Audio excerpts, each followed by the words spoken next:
Let's go to Taylor Whartonby. She is stationed out in Hunt. Hi, Taylor. What update can you give us from where you're at? Good morning. So yeah, I'm in Hunt. We just passed through Ingram, not too far from here.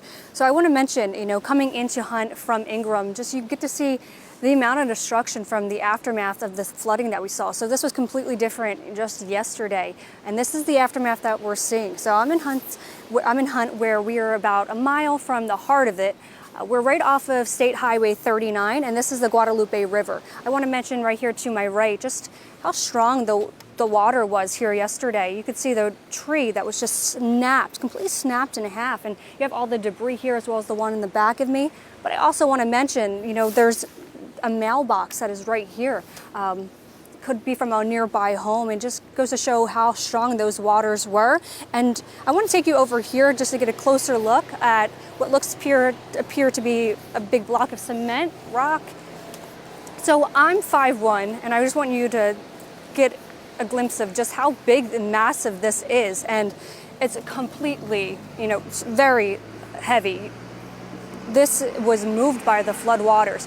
So I'm not sure where this came from, but just goes to show how strong these were here in Hunt and how aggressive it was coming through the area. I just want to mention as well, if you can see up there on the trees, that's how high these waters were getting, where things are just getting left on the branches up there. You can see just the complete destruction here in Hunt. When we were coming in as well, I do want to mention there was a piece of shed or a piece of metal that was stuck onto a tree branch that was pretty high up. It just goes to show again how aggressive these floodwaters were, and the aftermath here is just very devastating. Taylor, we can hear the water rushing behind you even still. Can you and your photographer, can you show us how fast that water is still moving? Because this was kind of the epicenter of everything yesterday. This is arguably where things were worst. Yeah, this is where things really got bad, and it just goes to show just the amount of destruction that is still here today. This is just a lot of debris. You see a lot of homes. I do also want to mention a lot of fences that were completely knocked down. These floodwaters were really strong here in Hunt. And you can, again, Jordan, you can hear the waters rushing through. They're still going. They're pretty strong here, as you can probably hear from my mic.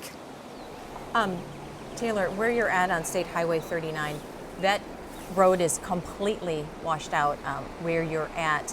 How did you and your photographer get there? Was it a different route than the normal?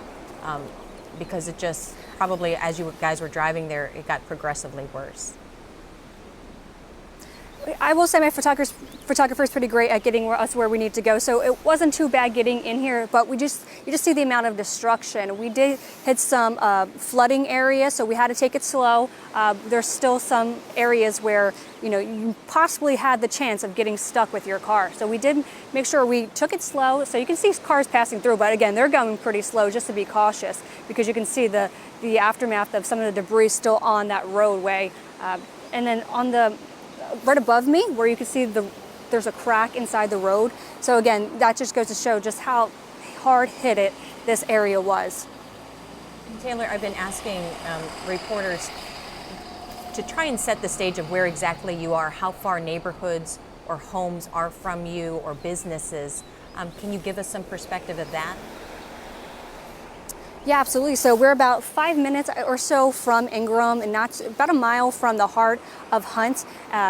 We've seen some residential areas again, but they are pretty far spread out. We're not too far from some residential areas, but I did see them get hit pretty hard. A lot of debris everywhere. There are a lot of homes here that are pretty torn up.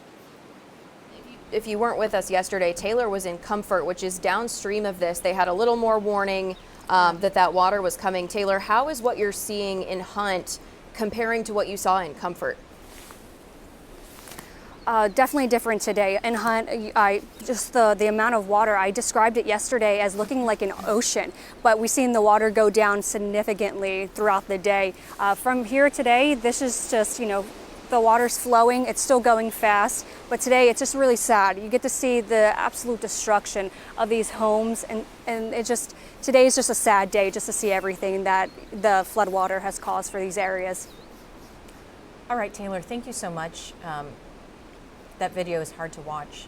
Stay safe out there. We'll check in with you in a little bit.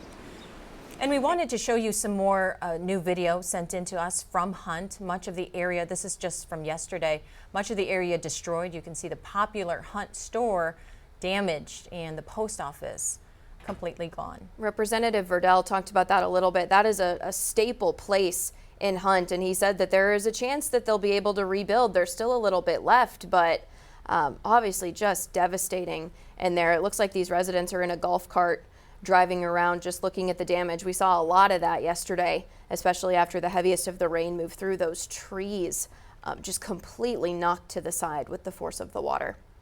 And during yesterday's press conference, the last one they had in the evening, right, the Texas Guard says they've rescued 237 people.